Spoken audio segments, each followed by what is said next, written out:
14 जुलाई 2024 को 28 साल की एक महिला का गला रेता हुआ अर्धनग्न शव झाड़ियों में मिलता है। लोग पहचान करते हैं। शव की हालत देखकर आशंका थी कि महिला की रेप के बाद हत्या की गई है। केस में सुराग खोजने के मकसद से पुलिस महिला का कॉल डिटेल्स खंगालती है। महिला की आखिरी बार जिस शख्स से बात हुई थी, पुलिस उसे उठाती है और फिर मामला पूरी तरह से साफ हो जाता है। रेप मर्डर के पीछे ऐसी सनसनीखेज कहानी का खुलासा होता है जिसे सुनकर कोई भी चौंक जाए। एक के बाद एक 4 और लोग पकड़े जाते हैं। इसमें महिला का पति, उसका देवर, एक लड़की और 2 प्रेमी को शामिल था। पकड़े गए सभी 5 लोगों इस जुर्म में शामिल थे। चौंकाने वाली बात यह थी कि इसमें कोई किसी की भी मदद के लिए हत्या को अंजाम नहीं दिया था, बल्कि सब अपने हिस्से का बदला लेने के लिए हत्या में शामिल हुए थे। पांचों अपनी अपनी ऐसी कहानियां बताते हैं कि पुलिस भी हैरान हो जाती है। एक महिला की हत्या करने के लिए पांचों की अलग अलग वजह सामने आती है। महिला से सभी को इतनी नफरत थी कि मारपीट के बाद पति और एक युवक पहले उसका रेप करता है, फिर गला दबाकर हत्या कर देता है। इससे भी मन नहीं भरता तो एक युवक चाकू से शव का गला रेत देता है। आइए जानते हैं इस कहानी को सिलसिलेवार तरीके से। उससे पहले आपसे एक ही रिक्वेस्ट, आपने हमारे चैनल स्टोरी बाय सनलाइट को सब्सक्राइब नहीं किया है तो कर लीजिए। ये सच्ची घटना कई मीडिया हाउस द्वारा पब्लिश रिपोर्ट के बेसिस पर है। मैं कोशिश करूंगा कि पर्सनल ओपिनियन ऐड नहीं किया जाए। स्क्रिप्ट का लिंक आपको वीडियो के डिस्क्रिप्शन में मिल जाएगा ताकि आपको मालूम हो कि यह सच्ची घटना पर आधारित है।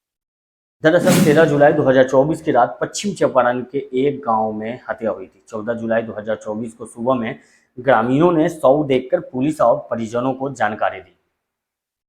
पुलिस पूछताछ में महिला का पति बताया था कि वह घर से फोन पर बात करते हुए निकली थी, उसके बाद का मुझे पता नहीं। पुलिस ने महिला के मोबाइल का सीडीआर निकाला तो लास्ट लोकेशन नरकटियागंज का मिला। इसके मोबाइल पर लास्ट कॉल 7:35 पर अखिलेश का ही था। इसके बाद पुलिस ने अखिलेश के मोबाइल की लोकेशन पर छापेमारी कर उसे बगहा के भैरवगंज थाना क्षेत्र के वासो गांव मजरिया से गिरफ्तार किया। पूछताछ में अखिलेश ने ही सारी घटना का सिलसिलेवार तरीके से पर्दाफाश किया। 28 साल की वो महिला जिसकी रेप के बाद हत्या हुई, एक बेटी और 2 बेटों की मां थी। सभी की उम्र 10 साल से कम है। पहले सास के साथ रहती थी, लेकिन करीब 3 साल पहले विवाद के बाद अलग घर बना लिया। यहाँ अपने तीनों बच्चों के साथ रहने लगी। पति काम के सिलसिले में बाहर रहता था। महिला के पड़ोस में ही 30 साल का राहुल रहता था। दोनों की नज़रें मिलने लगी और उसके बाद अफेयर की शुरुआत हुई। राहुल नरकटियागंज में एटीएम वैन का ड्राइवर था। उसके साथ एक दोस्त अखिलेश भी एटीएम वैन का ड्राइवर था। राहुल ने एक दिन अखिलेश को महिला की फोटो दिखाई और उसके बारे में बताया। यहाँ से महिला के दूसरे अफेयर की शुरुआत हुई। अखिलेश भी अब महिला के पीछे पड़ गया। धीरे धीरे बातचीत शुरू हुई। फिर दोनों में नज़दीकियाँ इतनी बढ़ी कि स्थानीय लोगों ने कई बार दोनों को आपत्तिजनक हालत में पकड़ लिया। उनकी पिटाई भी की गई। अब तक महिला की इन हरकतों से की जानकारी उसके पति समेत पूरे परिवार को हो गई थी। पहले प्रेमी राहुल को तो महिला की अखिलेश से बढ़ती नज़दीकियां नागवार गुजर ही रही थी। कई बार पकड़े जाने के बाद अब अखिलेश भी महिला से पीछा छुड़ाने की कोशिश करने लगा था, लेकिन महिला ऐसा नहीं होने देना चाहती थी। उसने पहले से ही प्लान बनाकर रखा था। कहानी में यहाँ 19 साल की प्रीति की एंट्री होती है। प्रीति का किसी लड़के से अफेयर था। इस बात की जानकारी उसके परिवार को नहीं थी। महिला ने इस बात का फायदा उठाकर प्रीति को अपने काबू में कर लिया। उसे ब्लैकमेल करने लगी। उससे जो चाहती थी करवाती थी। महिला ने प्रीति को बुलाकर खुद का अखिलेश के साथ प्राइवेट वीडियो बनवाया। फिर प्रीति से यह वीडियो लेकर अखिलेश को ही ब्लैकमेल करने लगी। 2 लाख रुपये भी ले लिए। ब्लैकमेलिंग से परेशान अखिलेश चाहकर भी कुछ नहीं कर पा रहा था। महिला का 20 साल का देवर भी उसकी हरकतों से परेशान था। अखिलेश के साथ पकड़े जाने के बाद पूरे इलाके में महिला के बारे में कई तरह की बातें होने लगी थी। देवर को लगा कि इससे परिवार की बदनामी हो रही है। तभी 2 जुलाई 2024 को महिला का पति घर आया। पत्नी की करतूतों की भनक उससे पहले से ही थी। इस बार उससे छोटे भाई ने भी भड़काया। भाई पहले से राहुल को जानता था 13 जुलाई को पति और देवर ने मिलकर राहुल को शराब मटन पार्टी के बहाने बुलाया। फिर प्लानिंग में अखिलेश को भी शामिल किया गया।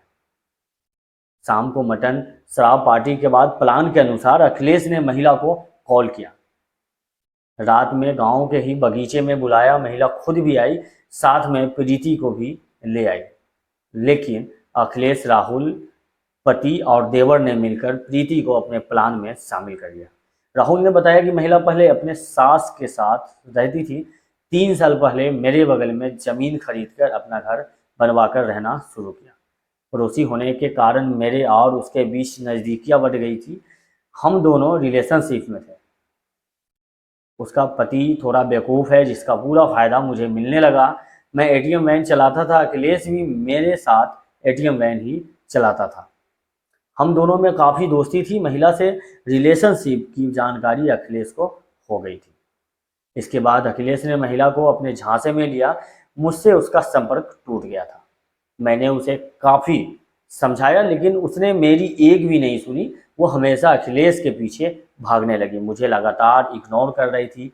अखिलेश के साथ वो कई बार पकड़ी भी गई थी। इस बात की जानकारी उसके पति, देवर, सास, ससुर और गांव के लोगों को भी थी।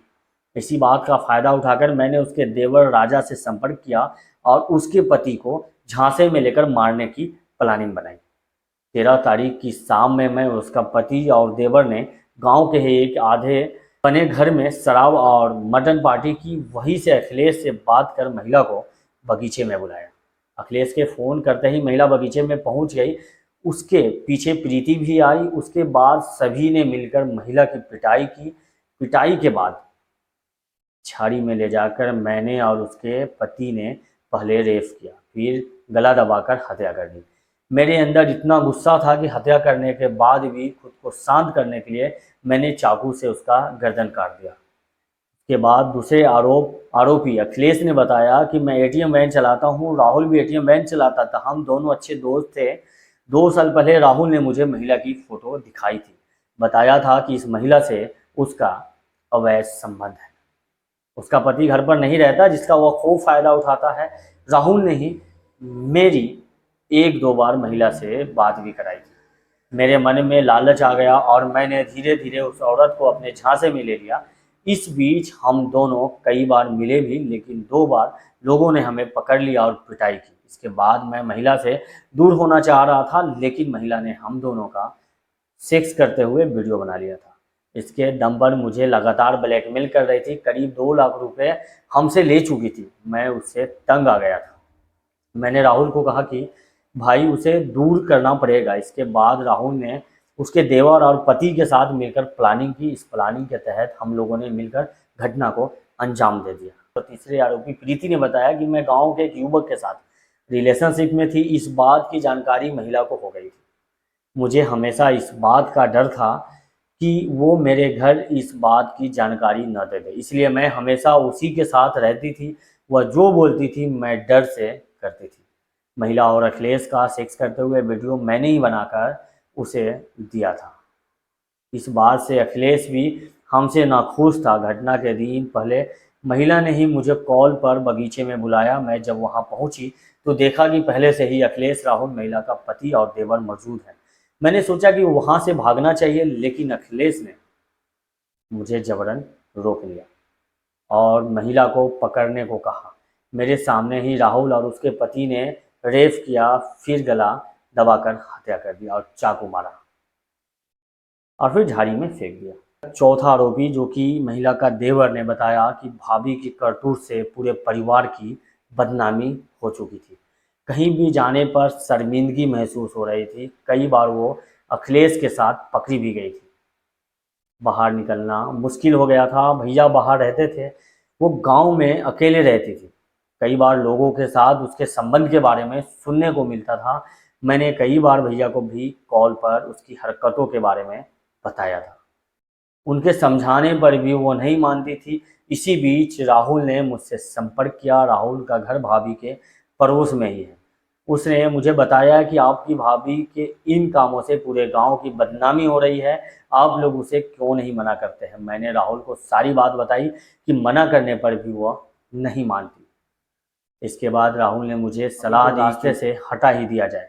मैंने अपने भैया से राय ली, हम तीनों ने प्लानिंग कर घटना को अंजाम दिया। जब महिला के पति से बात होती, महिला के पति ने बताया कि मैंने अपनी पत्नी के अवैध संबंध से तंग आ गया था। मैंने भी उसे कई बार कई लोगों से बात करते हुए पकड़ा था। मुझे जानकारी थी कि राहुल और अखिलेश से भी इसका संबंध है, लेकिन मेरे मना करने पर वह मुझसे ही मारपीट करती थी। मैं बाहर रहकर काम करता था। बीते 2 तारीख को घर आया। मैंने उसे अखिलेश से बात करते हुए देखा।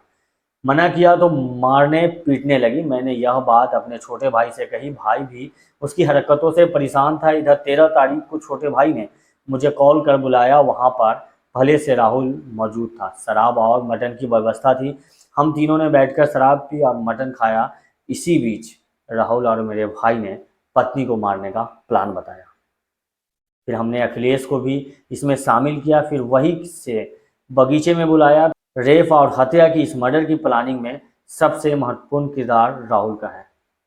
महिला को अखिलेश के पास जाते देख उसने ही सबसे पहले महिला को रास्ते से हटाने की साजिश की। इसके लिए उसने महिला के देवर को विश्वास में लिया था। फिर देवर ने अपने बड़े भाई को उकसाकर महिला की हत्या की प्लानिंग की।